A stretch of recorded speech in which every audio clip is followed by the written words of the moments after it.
All right, today we're going to unlock a really powerful metric that's totally changing the game for athletes and anyone serious about their health. We're talking about heart rate variability, or as you'll hear a lot, HRV. You know, if you train hard, I guarantee you've asked yourself this exact question. You crush a tough workout, you feel it, but then the next day comes, and you wonder, am I actually ready to go again? Or am I just digging myself into a hole, getting closer to an injury, or just total burnout? Well, what if I told you your body is sending you a super clear signal every single day? It's all data-driven. That signal is your HRV, and I promise, by the end of this, you are going to know exactly how to read that code. Okay, so let's get right into it. What in the world is heart rate variability? It sounds super technical, I know, but the basic idea is actually pretty simple. You know, most of us probably think a healthy heart beats like a metronome, right? Super steady, consistent, tick-tock, tick-tock. But the truth is actually the complete opposite. A healthy, adaptable heart has a ton of variety in the time between each beat. And HRV, it's just the measurement of those tiny, tiny variations. And that little slice of time, you know, from the peak of one heartbeat, that big spike on an EKG, to the very next one, that's got a technical name. It's called the RR interval. And really, HRV is all about looking at how much those little intervals fluctuate. Now, there are a few ways to crunch the numbers on this, but the absolute gold standard in sports science, the one that really matters, is a metric called RMSSD. I know. It stands for root mean square of successive differences, total mouthful, but all you need to know is that it's the most accurate look at your body's recovery system, and it's the number that any good device is going to give you. So why does any of this variability stuff even matter? Well, the answer is inside your body's main control center, the autonomic nervous system. And the easiest way to think about it is like a car. You've got a gas pedal and you've got a brake. So your autonomic nervous system has these two competing branches. You've got the sympathetic side, that's your fight or flight response. It's the gas pedal. It revs you up and gets you ready for stress and action. Then you have the parasympathetic branch. That's your rest and digest system. It's the brake pedal. It calms you down, slows things down, and takes care of all the recovery. And these two are in a constant tug of war for control. And here's where it all clicks. A higher HRV score means that your brake pedal, that rest and digest system, is more dominant. It's a clear sign that your body isn't under a ton of stress, it's recovered, it's balanced, and it's ready to handle whatever you're going to throw at it. But look, just knowing what HRV is, that's only half the battle. If you want data that you can actually rely on to make decisions, you have to track it the right way. And there are 5 rules that make all the difference.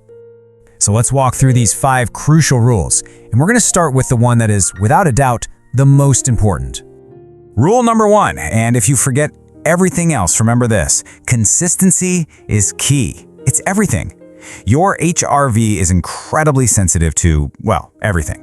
So to get a baseline that means anything, you have to control the variables. This means you measure at the same time every day, in the exact same body position, and you do it before anything like your morning coffee or workout can mess with the numbers. You have to compare apples to apples every single time. Okay, so this leads to a super common assumption. People think, okay, high HRV is good recovery, so a low score must always be bad, right? Not so fast. With HRV, a single number without any context is pretty much useless. It's all about the situation and, more importantly, the trend over time. And that brings us to rule number 2.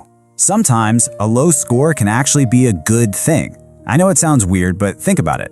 A little dip on game day? That means your fight or flight system is kicking in and you're amped up and ready to perform. A big drop right after a brutal workout? That's normal. It just shows you created a serious training stress.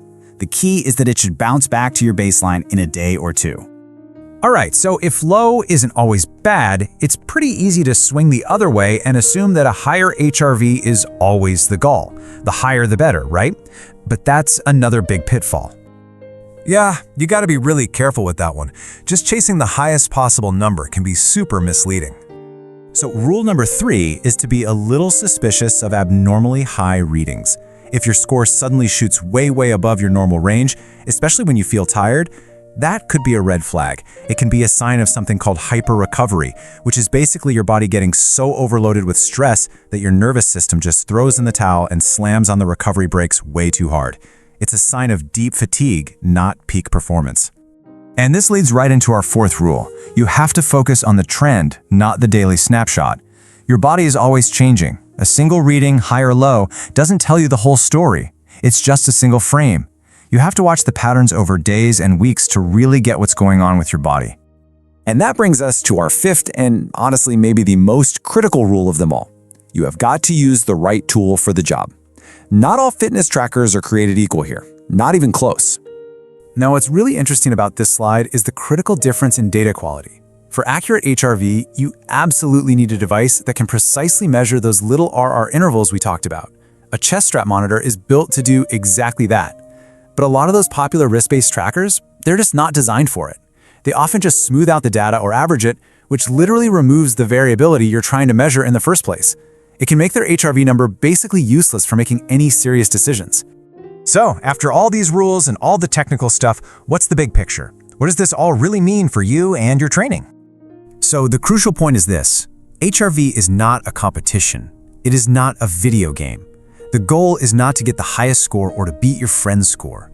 The goal is to learn your personal baseline and then pay close attention to how it changes based on everything in your life, your training, your sleep, your stress.